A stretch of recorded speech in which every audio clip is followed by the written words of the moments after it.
Shalom, selamat pagi jemaat Tuhan. Bersyukur kepada Tuhan yang telah memimpin negara kita melewati 75 tahun. Tahun-tahun yang penuh perjuangan dilewati demi mewujudkan cita-cita luhur bangsa. Mari sebagai jemaat Tuhan, kita satukan hati, bulatkan tekad untuk mewujudkan Indonesia yang utuh, tangguh, dan maju. Negara Kesatuan Republik Indonesia, NKRI. Indonesia Raya.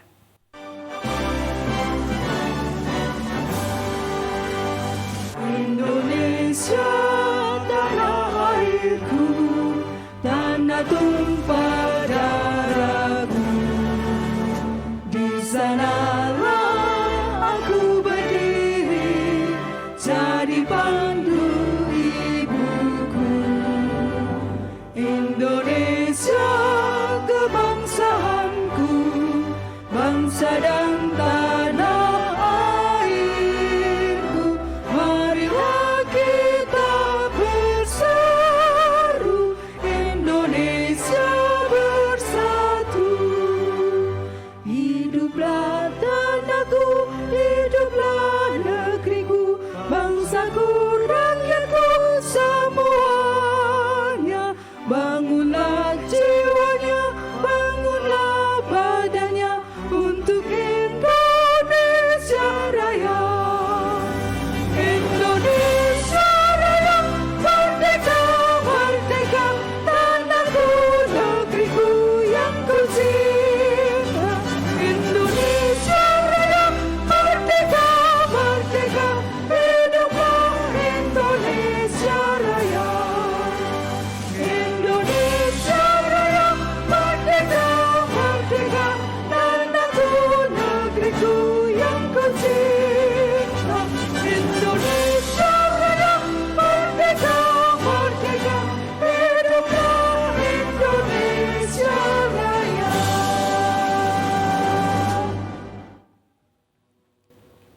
Pertolongan kepada kita adalah dalam nama Allah Tritunggal yang menciptakan langit dan bumi. Turunlah atas kita sekalian damai dan sejahtera.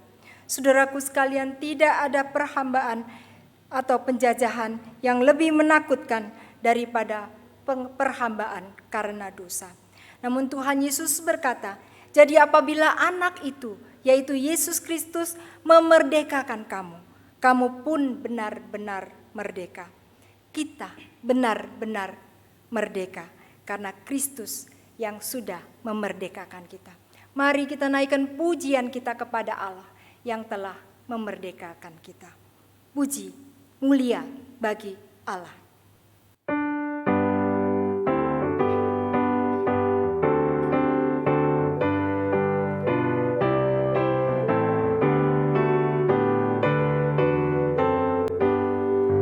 Mulia bagi Allah, kasih-Nya besar, putranya diberikan untuk kaum berdosa. Ya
Sungguh senangku di dalam putranya, aman sukacita tiada bandingnya.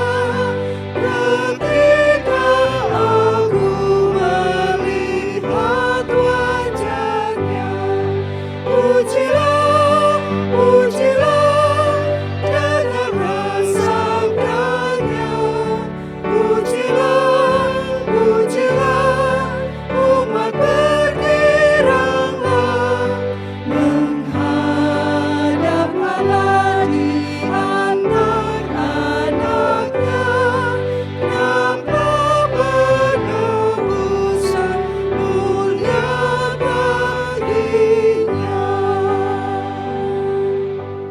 Mari jemaat sekalian kita masuk di dalam doa. Bapa di dalam surga, Bapa yang mengasihi kami, sungguh hari ini adalah hari yang istimewa bagi kami. Tuhan menghendaki kami, Tuhan mengizinkan kami untuk beribadah, Tuhan mengizinkan kami mengingat betapa baiknya Tuhan untuk kami, untuk bangsa dan negara kami, untuk tanah air kami. Tuhan, kami mengucap syukur, kami memuji kebesaran-Mu. Tuhan, kami sadar di tengah segala kelimpahan yang Tuhan berikan kepada kami, acap kali Tuhan, kami tidak mengindahkan Tuhan. Kami kurang bersyukur, kami berbuat sekehendak hati kami. Kami menyakiti hati Tuhan, kami mengecewakan orang-orang yang ada di sekitar kami. Kami tidak menjadi terang bagi mereka. Tuhan, ampunilah kami, pulihkanlah kami. Biarkanlah kami kembali menjalankan peran kami sebagai orang-orang yang sudah dibebaskan oleh Tuhan. Kami memberi dampak kepada orang yang ada di sekitar kami. Ini doa kami. Demi nama Tuhan Yesus kami berdoa. Amin. Supaya kita sungguh-sungguh merdeka, Kristus telah memerdekakan kita. Karena itu, berdirilah teguh dan jangan mau lagi dikenakan perhambaan. Kristus sudah sungguh-sungguh memerdekakan kita. Kemerdekaan yang Tuhan berikan kepada kita adalah kemerdekaan yang sejati. Dengan itulah kita mempunyai keberanian, kita mempunyai keyakinan untuk mengikrarkan iman kita bersama dengan jemaat di segala tempat dan di segala abad. Mari kita ikrarkan pengakuan iman rasuli yang demikian bunyinya. Aku percaya kepada Allah, Bapa yang Maha Kuasa, Khalik langit dan bumi, dan kepada Yesus Kristus, Anaknya yang tunggal Tuhan kita, yang dikandung dari Roh Kudus, lahir dari anak darah Maria, yang menderita sengsara di bawah pemerintahan Pontius Pilatus, disalibkan, mati dan dikuburkan, turun ke dalam kerajaan maut. Pada hari yang ketiga, bangkit pula dari antara orang mati, naik ke surga, duduk di sebelah kanan Allah, Bapa yang Maha Kuasa, dan dari sana Ia akan datang untuk menghakimi orang yang hidup dan yang mati. Aku percaya kepada Roh Kudus, gereja yang kudus dan am, persekutuan orang kudus, pengampunan dosa, kebangkitan tubuh, dan hidup yang kekal. Amin. Jemaat dipersilakan duduk. Saudaraku sekalian, di tengah masa sukar seperti pandemi saat ini, Tuhan tetap memberikan kepada kita alasan untuk mengucap syukur. Keselamatan yang Tuhan berikan, keadaan di sekeliling kita, tanah air yang subur dan makmur, semua adalah anugerah Tuhan. Itu merupakan salah satu alasan dari sekian ribu alasan yang Tuhan berikan kepada kita untuk bersyukur kepadanya. Betapa tidak kita bersyukur.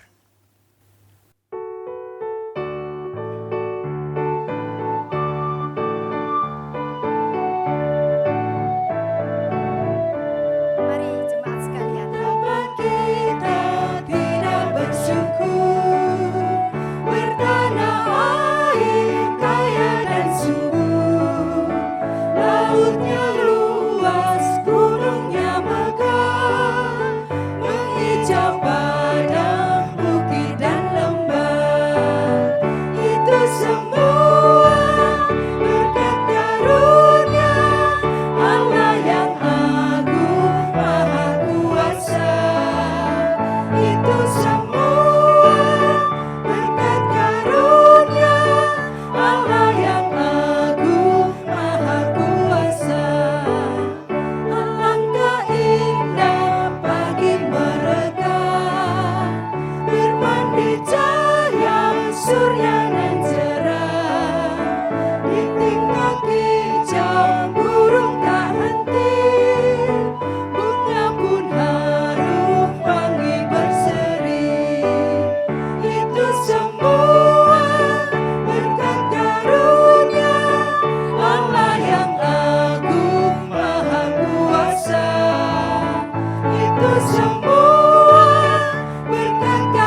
dimerdekakan dari dosa.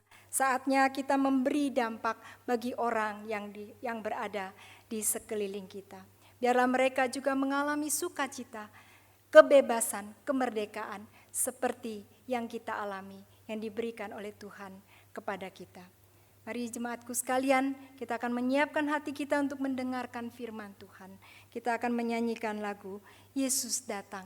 Biarlah lagu ini melukiskan betapa banyak orang di sekeliling kita yang membutuhkan kehadiran Tuhan, kedatangan Tuhan di dalam hidup mereka.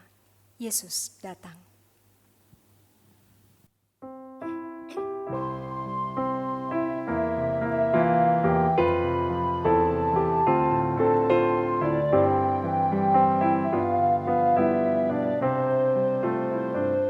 Seorang duduk pada pinggir jalan, tidak melihat buta matanya.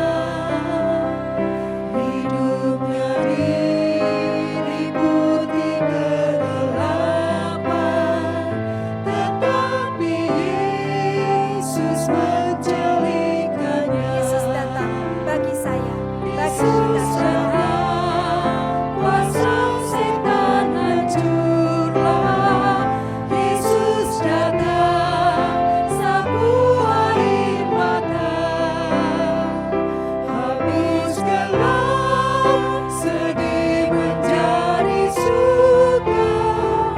Yesus datang, segalanya berubah. Jauh dari rumahnya dan keluarga, dekat kuburannya yang menderita, bertawan roh jahat, tubuh tersiksa, tetapi Yesus membebaskannya. Yesus datang, Yesus datang, kuasa setan hancurlah. Yesus datang, sapu air mata, hapus gelap, sedih menjadi suka. Yesus datang, segalanya berubah.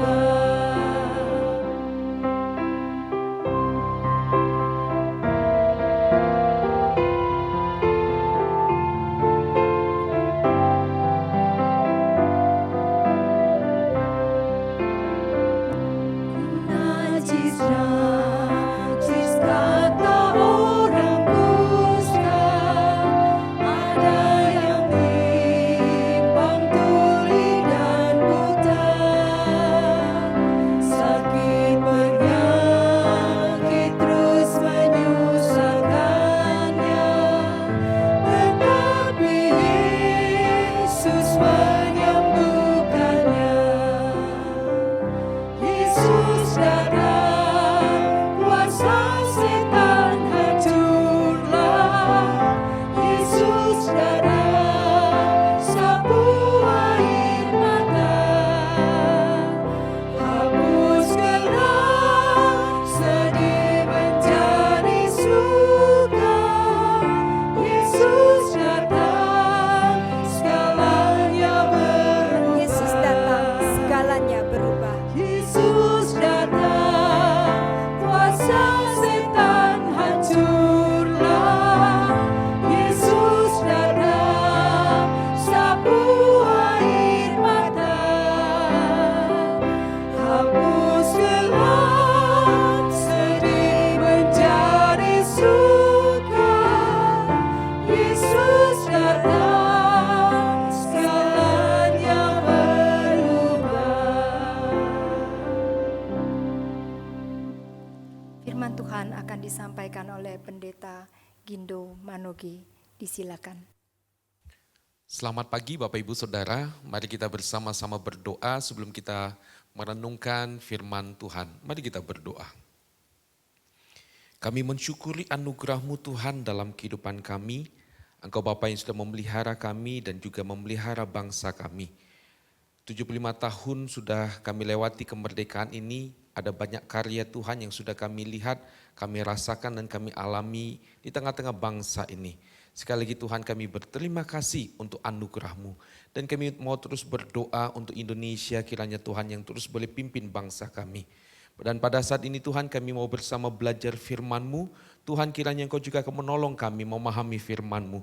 Dan secara khusus ketika kami menyadari panggilan kami di tengah-tengah bangsa ini, kiranya Tuhan yang menolong kami memahami firman-Mu dan kami boleh menjadi alat dalam tangan-Mu, menjadi berkat bagi bangsa ini. Berkati firman-Mu, berkati kami semua, hamba-Mu yang akan men-sharingkan firman-Mu, Tuhan juga lah yang menolong dan memberkatinya. Terima kasih Bapak, ini doa kami. Dalam nama Tuhan Yesus kami berdoa. Amin. Bapak Ibu Saudara, satu bagian firman Tuhan yang akan kita baca dan renungkan dalam ibadah kita pagi hari ini terambil dari 1 Petrus pasal 2 ayat 11 sampai dengan ayat 17. Ayat 11 sampai dengan ayat 17 dari surat Petrus yang pertama, pasal yang kedua, dan saya akan membacakan untuk kita sekalian. Saudara-saudaraku yang kekasih, aku menasihati kamu supaya sebagai pendatang dan perantau kamu menjauhkan diri dari keinginan-keinginan daging yang berjuang melawan jiwa. Milikilah cara hidup yang baik di tengah-tengah bangsa-bangsa bukan Yahudi, supaya apabila mereka memfitnah kamu sebagai orang durjana, mereka dapat melihatnya dari perbuatan-perbuatanmu yang baik dan memuliakan Allah pada hari Ia melawat mereka.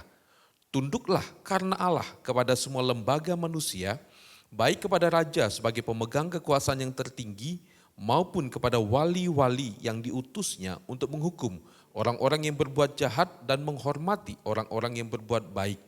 Sebab inilah kehendak Allah, yaitu supaya dengan berbuat baik kamu membungkamkan kepicikan orang-orang yang bodoh. Hiduplah sebagai orang merdeka dan bukan seperti mereka yang menyalahgunakan kemerdekaan itu untuk menyelubungi kejahatan-kejahatan mereka. Tetapi hiduplah sebagai hamba Allah. Hormatilah semua orang, kasihilah saudara-saudaramu, takutlah akan Allah, hormatilah Raja. Demikian firman Tuhan. Bapak Ibu Saudara, saya teringat satu slogan yang diingatkan oleh guru saya pada waktu saya masih sekolah dulu. Setiap kali merayakan Dirgahayu Indonesia, slogannya adalah bicara tentang mengisi kemerdekaan. Diingatkan bahwa kita bukan lagi merebut kemerdekaan dari penjajah asing, tetapi kini saatnya kita mengisi kemerdekaan. Artinya kinilah waktunya untuk Indonesia membangun. Ya, kita membangun di semua aspek, di semua bidang. Kita membangun di bidang ekonomi, pendidikan, kesehatan. Dan kita membangun di semua aspek Bapak Ibu Saudara. Dan kita bersyukur Indonesia diberkati oleh Tuhan. Dan selama 75 tahun negara kita sudah membangun di berbagai macam bidang.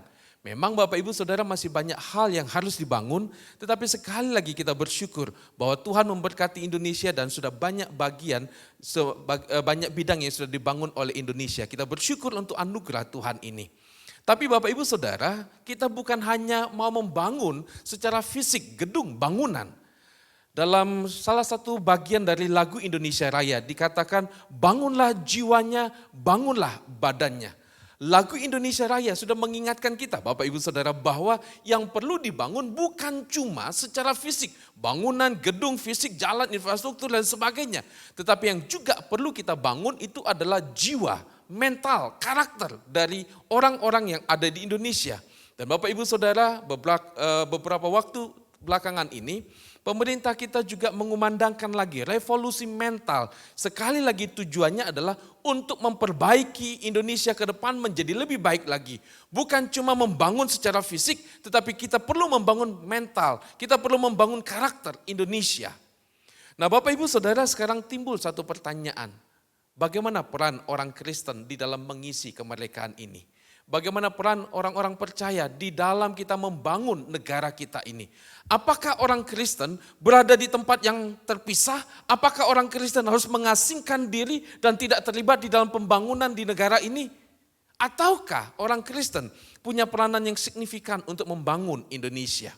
Kalau kita memperhatikan catatan Alkitab Bapak Ibu Saudara dan juga catatan sejarah bagaimana umat Tuhan dalam kehidupan berbangsa dan bernegara, kita melihat bahwa umat Tuhan punya peranan yang sangat penting, Bapak Ibu Saudara. Kita tahu bahwa sebuah negara itu seperti rumah buat kita. Dan Indonesia ini adalah rumah buat kita. Dan firman Tuhan mengingatkan kita supaya kita mengusahakan, supaya kita mengupayakan damai sejahtera, supaya kita membangun negara, membangun kota, membangun daerah di mana kita tinggal, Bapak Ibu Saudara. Dan salah satu bagian pengajaran Alkitab tentang membangun ini, tentang bagaimana peran orang Kristen di dalam mengisi kemerdekaan ini adalah dalam perikop yang tadi kita baca, Bapak Ibu Saudara. Jelas sekali ini adalah salah satu bagian di mana orang Kristen hidup di tengah-tengah masyarakat dan bagaimana orang Kristen membawa dirinya untuk membangun kota, untuk membangun negara di mana kita berada. Jadi dengan kata lain Bapak Ibu Saudara, perikop yang kita baca berbicara tentang bagaimana orang Kristen hidup bermasyarakat, berbangsa dan bernegara. Tapi menarik Bapak Ibu Saudara, sebelum Rasul Petrus membahas tentang bagaimana orang Kristen di tengah-tengah bangsa dan negara, maka Rasul Petrus di sini membahas terlebih dahulu tentang bagaimana keselamatan yang sudah kita terima. Jadi artinya begini Bapak Ibu Saudara, anugerah keselamatan itu punya implikasi bagaimana kita hadir di tengah-tengah bangsa ini. Nah dalam pasal 1 ayat 18 dan 19 di sini Rasul Petrus mengingatkan, sebab kamu tahu bahwa kamu telah ditebus dari cara hidupmu yang sia-sia yang kamu warisi dari nenek moyangmu. Itu bukan dengan barang yang fana, bukan pula dengan perak atau emas, melainkan dengan darah yang mahal, yaitu darah Kristus yang sama seperti darah anak domba yang tak bernoda dan tak bercacat. Ayat ini mengingatkan kita tentang anugerah keselamatan yang sudah kita terima, yaitu ada darah Kristus, ada pengorbanan Kristus yang menyelamatkan kita. Lalu dalam pasal 2 Bapak Ibu Saudara, dalam pasal 2 ayat 9 dan 10 di sini Petrus juga mengingatkan kita bahwa anugerah keselamatan ini membawa kita menjadikan kita umat Allah. Tetapi kamulah bangsa yang terpilih, imamat yang rajani, bangsa yang kudus, umat kepunyaan Allah sendiri, supaya kamu memberitakan perbuatan-perbuatan yang besar dari Dia yang telah memanggil kamu keluar dari kegelapan kepada terangnya yang ajaib. Kamu yang dahulu bukan umat Allah, tetapi yang sekarang telah menjadi umatnya, yang dahulu tidak dikasihani, tetapi yang sekarang telah beroleh belas kasihan. Bapak Ibu Saudara, ini mengingatkan kita bahwa kita ini adalah umat Allah, tetapi Bapak Ibu Saudara, umat Allah yaitu kita ini ditempatkan oleh Allah di dalam dunia. Nah perhatikan dalam ayat 9 ini dikatakan di sini bahwa supaya kamu memberitakan perbuatan-perbuatan yang besar dari Dia. Nah Bapak Ibu Saudara, ada kata supaya, berarti ada tujuan. Nah kalau Allah sudah menyelamatkan kita, mengeluarkan kita dari kegelapan, lalu ada tujuan supaya. Maka Bapak Ibu Saudara, ini berarti ada pesan penting, ada tugas misi penting yang harus dikerjakan oleh umat Tuhan. Dan ini mengingatkan kita bahwa misi ini, tugas ini, pesan ini dikerjakan oleh umat Tuhan ketika kita berada di dalam dunia ini. Nah Bapak Ibu Saudara, ini berita baik yang sungguh-sungguh luar biasa. Ini kebaikan Tuhan yang sungguh-sungguh luar biasa yang sudah kita alami. Nah Bapak Ibu Saudara, pada masa pandemik ini banyak orang yang bertanya tentang kebaikan Tuhan. Orang bertanya kalau Tuhan itu baik di mana Dia? Apa kebaikan Tuhan di tengah-tengah pandemi COVID seperti ini? Bapak Ibu Saudara, kita bisa menjawab sebagai umat Tuhan. Kita bisa menjawab bahwa kebaikan Tuhan akan terus ada. Dan ketika kita melihat salib Tuhan, maka kita diingatkan bahwa kebaikan Tuhan itu sudah terbukti. Bapak Ibu Saudara, ini berita yang dibutuhkan oleh dunia. Ini berita yang dinantikan oleh dunia. Kita tahu Bapak Ibu Saudara yang namanya dosa. Dosa itu membuat hidup kita hancur. Dosa itu membuat hidup kita berantakan. Kita perhatikan Bapak Ibu, ada begitu banyak manusia yang hidupnya hancur oleh karena dosa. Ada begitu banyak rumah tangga, keluarga, pernikahan yang hidupnya hancur, berantakan. Kenapa? Karena dosa. Nah Bapak Ibu Saudara, ketika kita di sini diingatkan oleh Petrus bahwa tujuan Tuhan supaya kita ada di dalam dunia ini memberitakan perbuatan besar dari Allah ini berita penting. Supaya apa? Orang-orang yang berada dalam dosa, hidup yang sudah hancur berantakan, mereka mengalami shalom dari Tuhan. Mereka mengalami pemulihan dari Tuhan. Bapak Ibu Saudara, ini berita yang Tuhan mau supaya kita bawa. Nah Bapak Ibu Saudara, masuk di dalam ayat 11 dan 12, di sini Petrus mengingatkan kita bahwa kita ada di tengah-tengah dunia ini. Tuhan Yesus juga pernah mengatakan di dalam Injil Yohanes pasal 17. Di situ Tuhan Yesus berkata bahwa dia tidak meminta kepada Allah Bapa supaya umat Tuhan langsung diangkat naik ke surga. Tidak. Tetapi umat Tuhan tetap ada di dalam dunia. Tujuannya apa? Sekali lagi, untuk mengerjakan maksud Allah. Jadi Bapak Ibu Saudara, dalam ayat 11 dan ayat 12 di sini Petrus mengingatkan kita ada di dalam dunia ini untuk menyampaikan pesan Tuhan ini.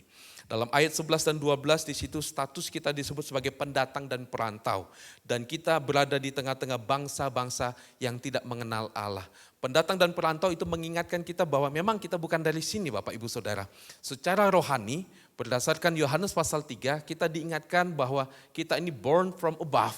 Itu artinya kita berasal dari atas. Kita dilahirkan dari surga dan kita ada dalam dunia. Dan kita ada dalam dunia ini dikatakan sebagai pendatang dan perantau. Dan ketika kita berada dalam dunia ini, kita diperintahkan oleh Tuhan untuk memberitakan perbuatan-perbuatan baik Allah yang besar itu. Anugerah Allah, shalom, bahwa Allah itu berkasih karunia bagi kita. Nah Bapak Ibu Saudara, bagaimana caranya kita melakukan panggilan ini, mengisi kemerdekaan di dalam negara kita ini. Yang pertama Bapak Ibu Saudara, kita melihat dalam ayat 12. Milikilah cara hidup yang baik di tengah-tengah bangsa-bangsa bukan Yahudi. Perhatikan Bapak Ibu Saudara, milikilah cara hidup yang baik. Pesan yang baik, berita yang baik disampaikan dengan cara yang baik.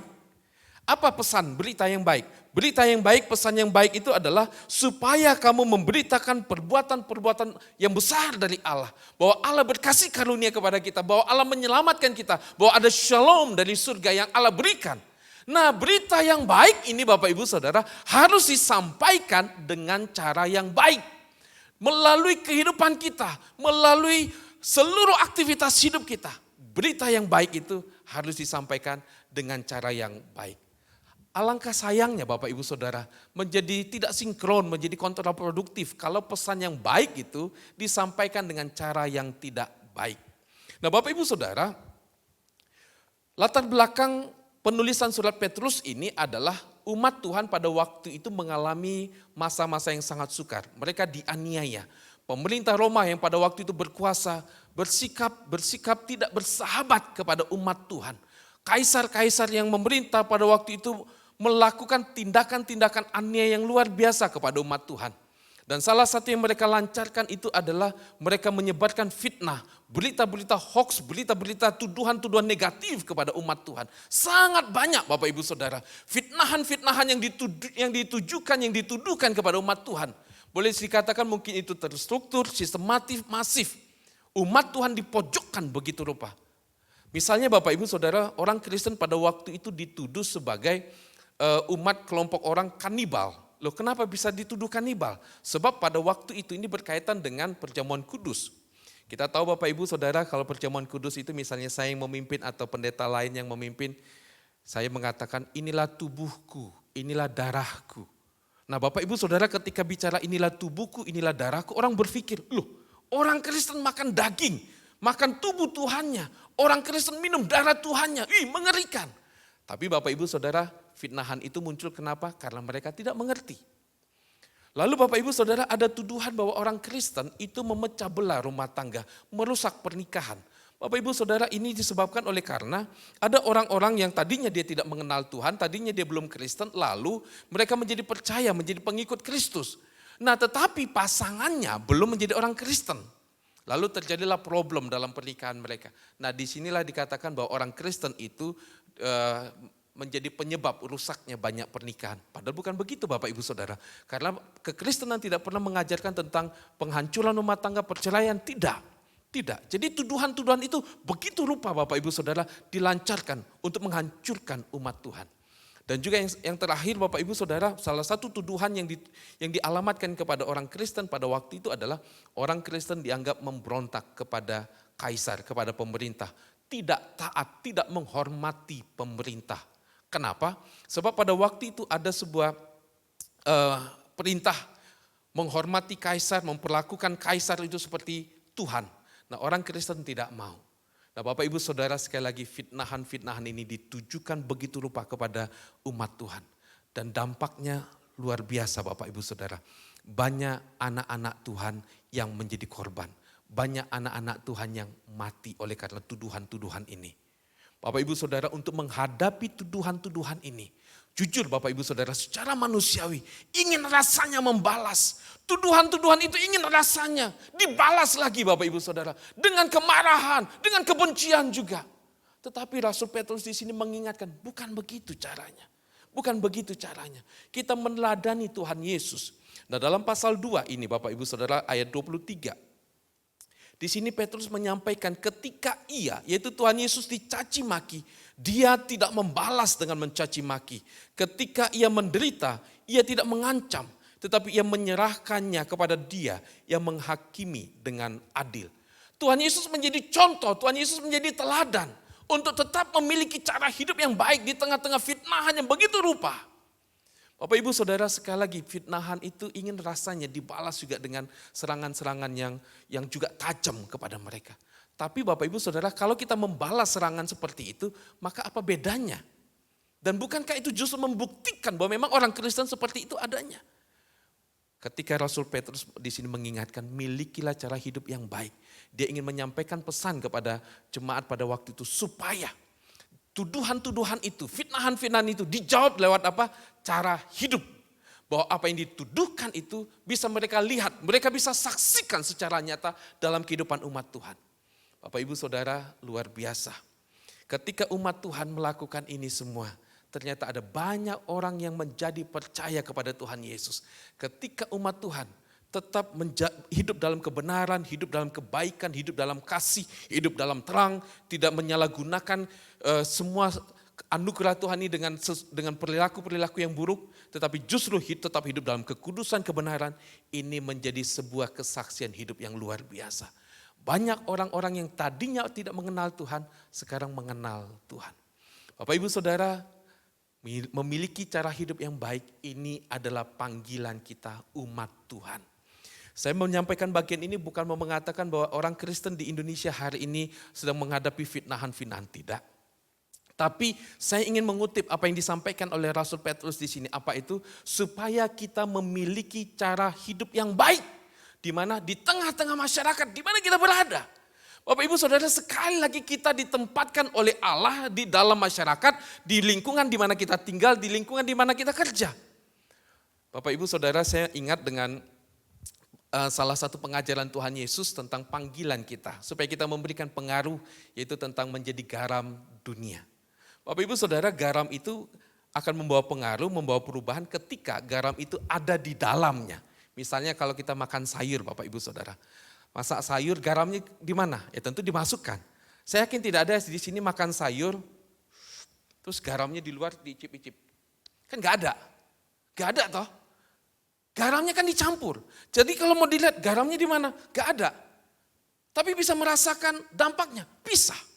Nah Bapak Ibu Saudara, disinilah yang Tuhan mau. Ketika orang Kristen memiliki cara hidup yang baik di tengah-tengah masyarakat, dia akan membawa perubahan, dia akan membawa pembaharuan. Jadi Bapak Ibu Saudara, menjadi seorang Kristen bukan membuat kita menjadi sekelompok orang eksklusif, mengasingkan diri dan menganggap diri kita lebih baik daripada siapapun. Tidak. Tapi justru ketika kita menjadi seorang Kristen, kita dipanggil oleh Tuhan, kita ditempatkan oleh Tuhan dimanapun kita berada. Untuk apa? Membawa shalom, membawa perubahan, membawa pembaharuan. Bapak Ibu Saudara, kita ada di tengah-tengah masyarakat RT, RW, di tempat kita bekerja untuk membawa perubahan, membawa shalom. Milikilah cara hidup yang baik, dimanapun kita berada, apapun profesi kita. Kalau kita sekolah, mahasiswa, kita siswa, kita guru, kita dokter, kita lawyer, kita pengusaha, apapun profesi kita. Sekali lagi, kita diminta oleh Tuhan untuk memiliki cara hidup yang baik. Nah begini Bapak Ibu Saudara, sesungguhnya ini melekat sekali dengan kita sebagai orang Kristen. Sebab apa? Kita ini sudah mengalami lahir baru. Kita ini sudah mendapatkan hidup yang baru. Nah hidup yang baru ini Bapak Ibu Saudara adalah hidup yang akan menghasilkan buah-buah roh. Nah itu sebabnya Bapak Ibu Saudara kita bisa memiliki cara hidup yang baik. Jadi Bapak Ibu Saudara dimanapun kita berada, apapun profesi kita, milikilah cara hidup yang baik. Dimanapun kita berada, apapun profesi kita, milikilah cara hidup yang baik. Dimanapun kita berada, apapun profesi kita, milikilah cara hidup yang baik. Dimanapun kita berada, apapun profesi kita, milikilah cara hidup yang baik. Dimanapun kita berada, apapun profesi kita, milikilah cara hidup yang baik. Tunjukkanlah bahwa ada hidup yang baru, ada shalom dari Tuhan di tengah-tengah kehidupan kita. Nah, saya teringat Bapak Ibu Saudara dengan satu tokoh di Alkitab yaitu Daniel. Daniel ini adalah orang yang punya kehidupan rohani yang luar biasa. Dia mencintai Tuhan. Dalam pekerjaannya Bapak Ibu Saudara, dia punya integritas yang luar biasa. Nah, integritas yang baik ini Bapak Ibu Saudara akan menolong kita untuk bisa memiliki kualitas hidup yang baik. Ketika ada orang yang ingin mencari celah untuk mencela kita, itu bisa terhalangi, itu bisa dihentikan. Kenapa? Sebab kita belajar menjadi umat Tuhan yang baik. Ketika kita mempunyai cara hidup yang baik, kita membangun sebuah integritas. Dan ketika ada orang yang ingin mencelah kita, mencari celah dalam kehidupan kita untuk mencelah kita, mereka tidak menemukannya. Nah, Daniel Bapak Ibu Saudara, dia punya cara hidup yang baik. Ketika ada banyak orang yang ingin menjatuhkan dia, tidak punya. Mereka tidak punya alasan untuk menjatuhkan Daniel. Bapak Ibu Saudara, saya rindu kita semua umat Tuhan, dimanapun kita berada, milikilah cara hidup yang baik. Dengan memiliki cara hidup yang baik, kita memiliki integritas. Dan di situ kita akan memuliakan nama Tuhan. Yang kedua Bapak Ibu Saudara, dalam ayat yang ke-13, bagaimana cara kita mengisi kemerdekaan ini? Bagaimana kita membangun negara kita ini? Tunduklah karena Allah kepada semua lembaga manusia, baik kepada raja sebagai pemegang kekuasaan yang tertinggi, maupun kepada wali-wali yang diutusnya untuk menghukum orang-orang yang berbuat jahat dan menghormati orang-orang yang berbuat baik. Lalu ayat 17 bagian terakhir, hormatilah raja. Hormatilah raja. Nah Bapak Ibu Saudara, pada bagian ini Rasul Petrus itu mau mengingatkan kita untuk menghormati pemerintah kita, untuk menghormati pemimpin yang ada di daerah kita, di desa, di kota, di negara kita Bapak Ibu Saudara. Hormatilah pemerintah. Dan ini sama dengan yang disampaikan, yang diajarkan juga oleh Rasul Paulus dalam Roma pasal 13. Rasul Paulus juga mengajarkan tentang bagian ini. Supaya kita menghormati pemerintah, sebab apa? Pemerintah itu adalah hamba Tuhan. Mereka ditempatkan oleh Tuhan untuk mengatur dan menata.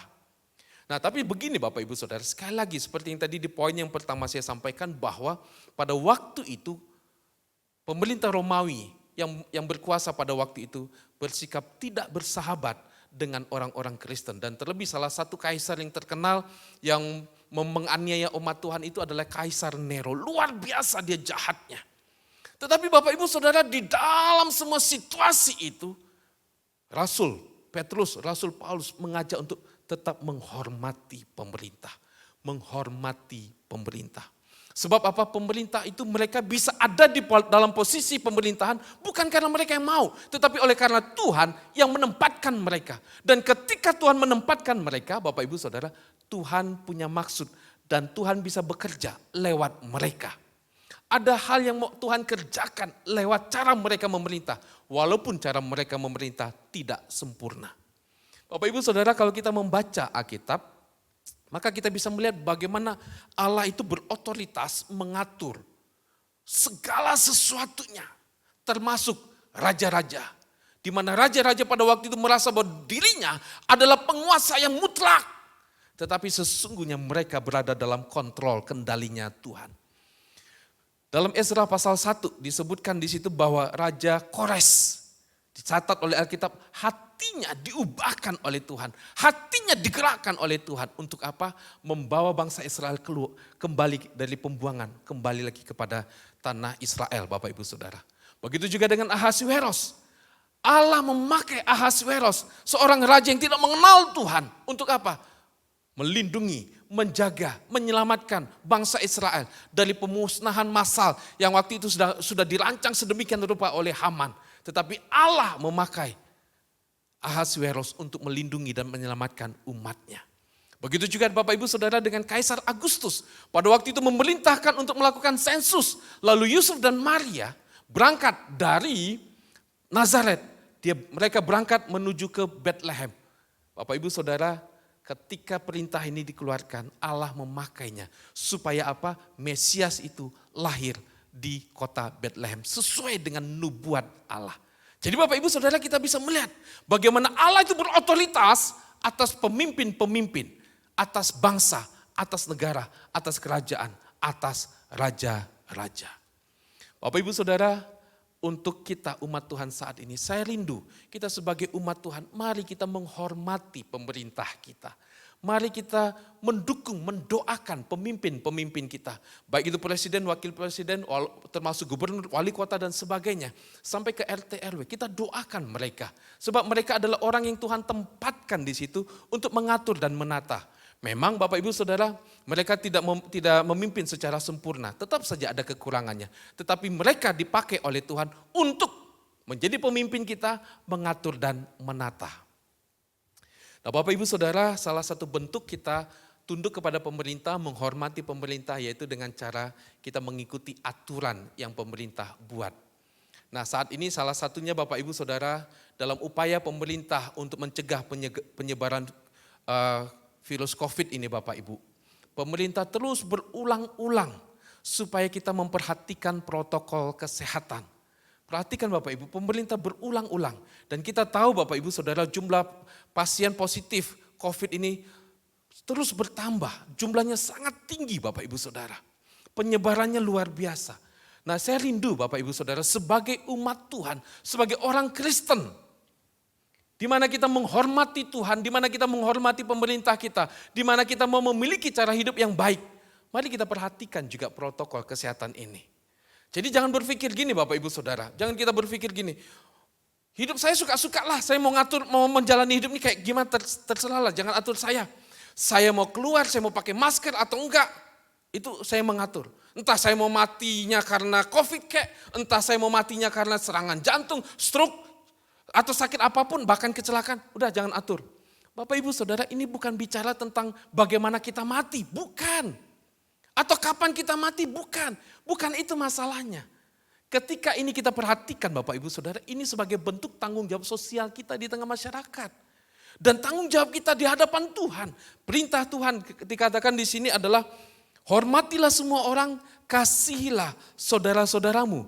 Sebagai bentuk cara kita mengasihi mereka. Sebagai bentuk cara kita mencintai, menghormati orang-orang yang ada di sekitar kita. Itu dengan cara apa? Kita menjaga diri kita dan kita tidak menjadi orang yang pembawa virus kepada mereka.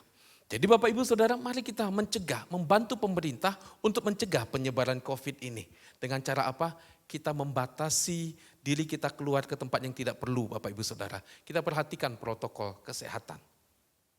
Bapak Ibu Saudara, para medis, kalau Bapak Ibu Saudara memperhatikan berita mereka, bagaimana mereka juga bergumul ketika mereka menangani pasien COVID.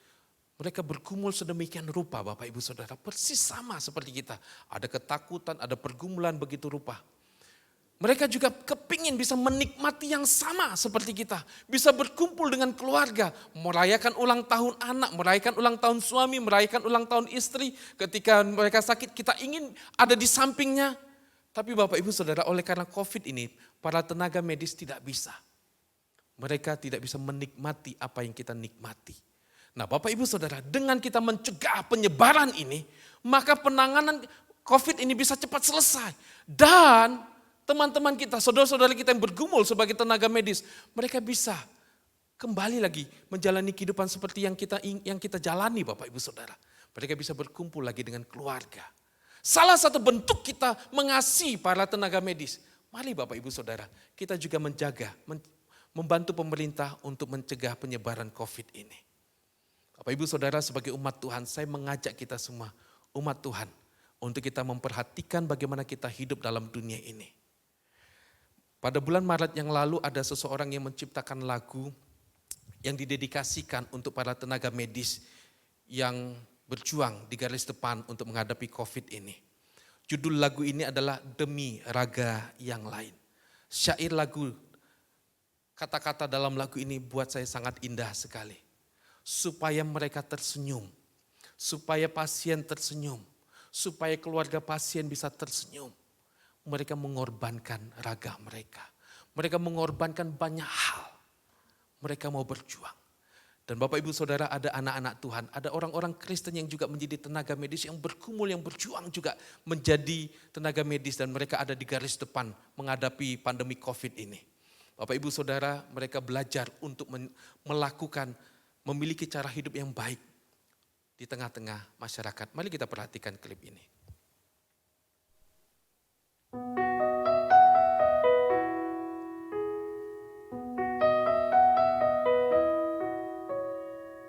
Saat semua menghilang, kau tetap setia menjaga.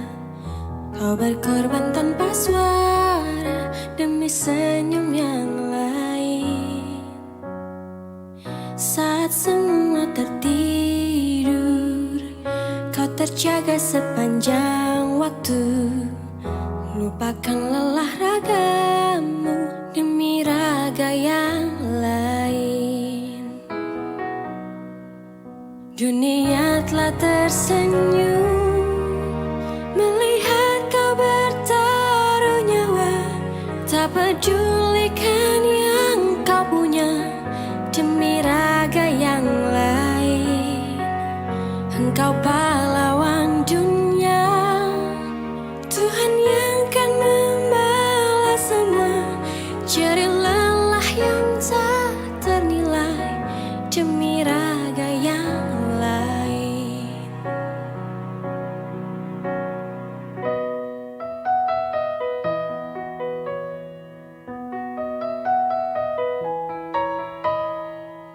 Walau hampir tiada sudut untukmu menghela nafasmu, teriring doa untukmu, suara ini untukmu. Dunia telah tersenyum melihat kau bertaruh nyawa. Tak pedulikan yang kau punya demi raga yang lain. Engkau pahlawan dunia, Tuhan yang kan membalas semua jerih lelah yang tak ternilai demi raga yang lain. Jerih lelah yang tak ternilai demi raga yang lain.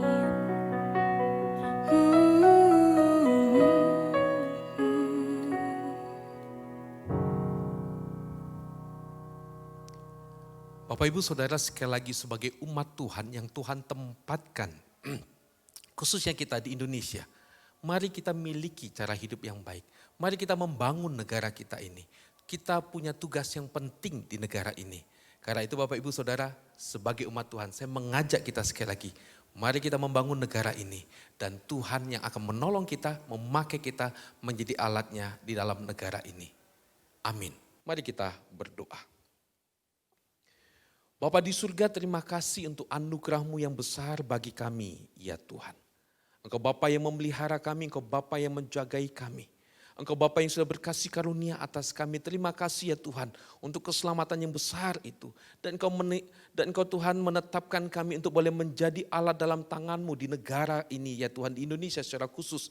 Supaya kami boleh menjadi alat dalam tangan Tuhan, membawa shalom, membawa kebaikan Tuhan untuk negeri ini. Dan secara khusus Tuhan, di tengah-tengah situasi yang berat yang saat ini dihadapi oleh bangsa kami.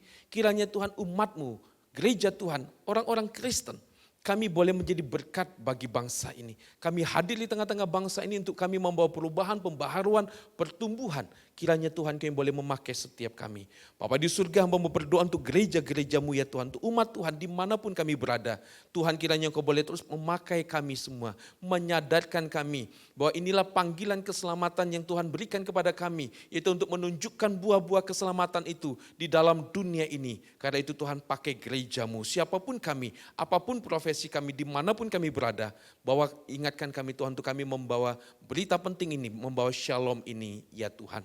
Bapa di surga, kami terus berdoa untuk pemerintah kami dalam upaya mereka mengatasi untuk pandemi COVID ini. Tuhan berikan terus hikmat kepada pemimpin-pemimpin kami. Bantu mereka Tuhan, baik itu presiden, pemerintah pusat, maupun juga pemerintah yang ada di daerah, pemerintah Provinsi Jawa Timur maupun juga di Kota Malang ini. Bantu mereka ya Tuhan. Mereka berjuang, mereka bergumul dengan situasi yang sulit. Berikan hikmat ya Tuhan. Kami terus berdoa juga Tuhan untuk semua tenaga medis yang bergumul dan berjuang untuk mengatasi semua yang ada. Tuhan juga membantu mereka, memberikan kekuatan, memberikan kesehatan bagi mereka. Kami terus juga berdoa ya Tuhan untuk para pasien COVID, di mana mereka bergumul, baik itu mungkin mereka dirawat di rumah sakit ataupun mereka juga menjalani karantina di rumah masing-masing.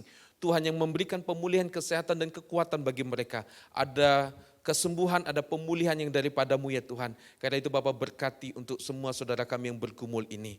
Bapak di surga, kami terus berdoa juga untuk situasi pendidikan yang ada di Indonesia di masa COVID ini. Tuhan bantu juga setiap guru, setiap siswa bisa menyesuaikan diri dengan situasi yang ada, dan proses belajar mengajar yang saat ini memang terasa sulit adanya, biarlah ini boleh tetap berjalan dengan baik ya Tuhan. Sehingga sungguh pendidikan anak-anak, siswa maupun mahasiswa yang belajar tetap mendapatkan pembekalan pendidikan yang baik ya Tuhan.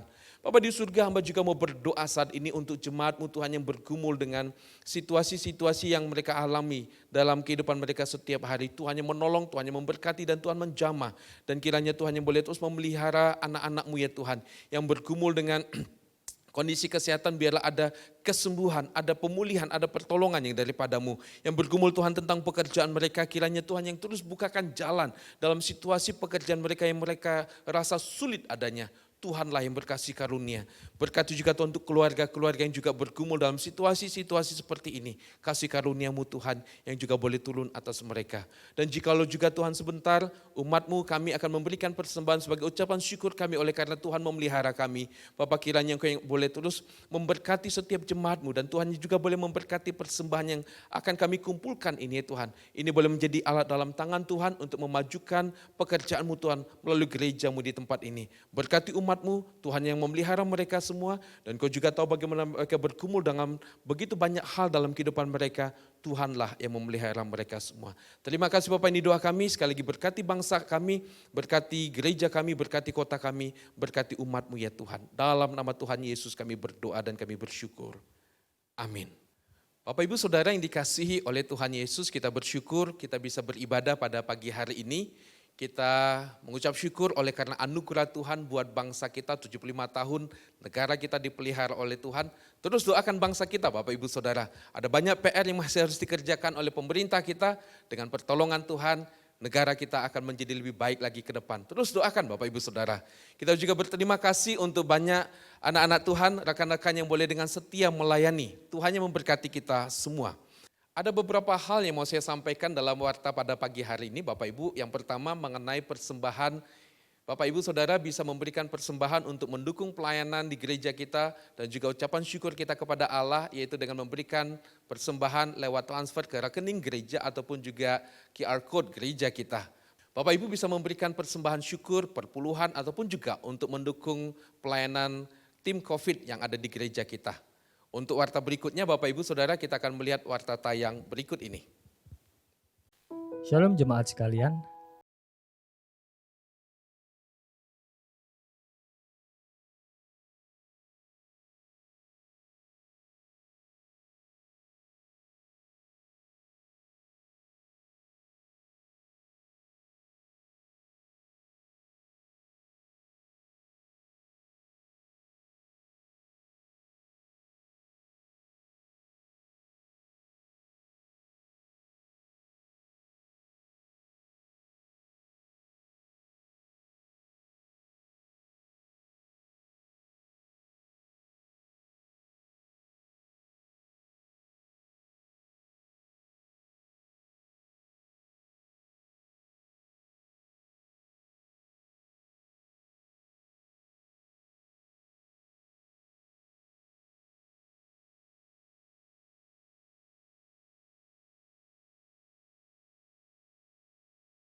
yang akan diadakan minggu depan tanggal 23 dan juga 2 minggu lagi tanggal 30. Bapak Ibu Saudara, saya merindukan kita boleh mendoakan hal ini. Bapak Ibu bisa mendoakan orang-orang yang akan Tuhan tempatkan untuk melayani di dalam kemajelisan periode ke depan. Saya berharap kita boleh bersatu hati untuk hal ini, mendukung pekerjaan Tuhan lewat pemilihan majelis ini. Demikian warta pada pagi hari ini. Kita akan mengakhiri ibadah kita pada pagi hari ini. Saya undang semuanya bangkit berdiri. Kita akan menaikkan pujian, kemuliaan hanya bagi Allah kita, doksologi.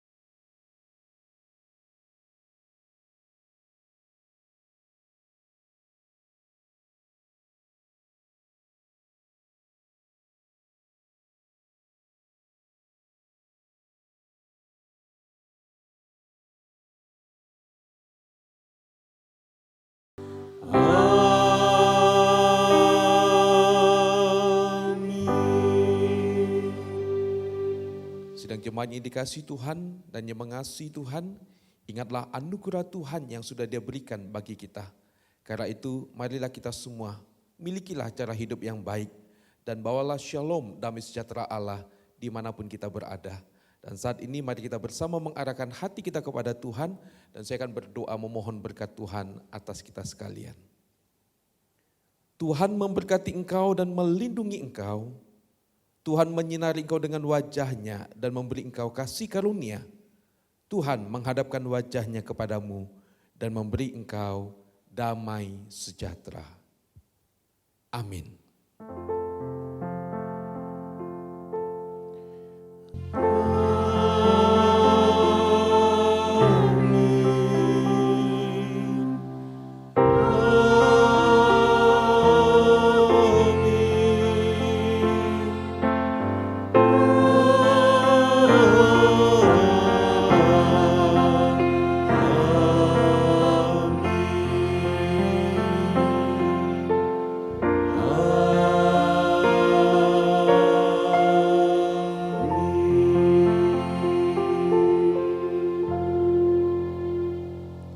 Amin. Ibadah selesai, silakan duduk. Tuhan Yesus memberkati.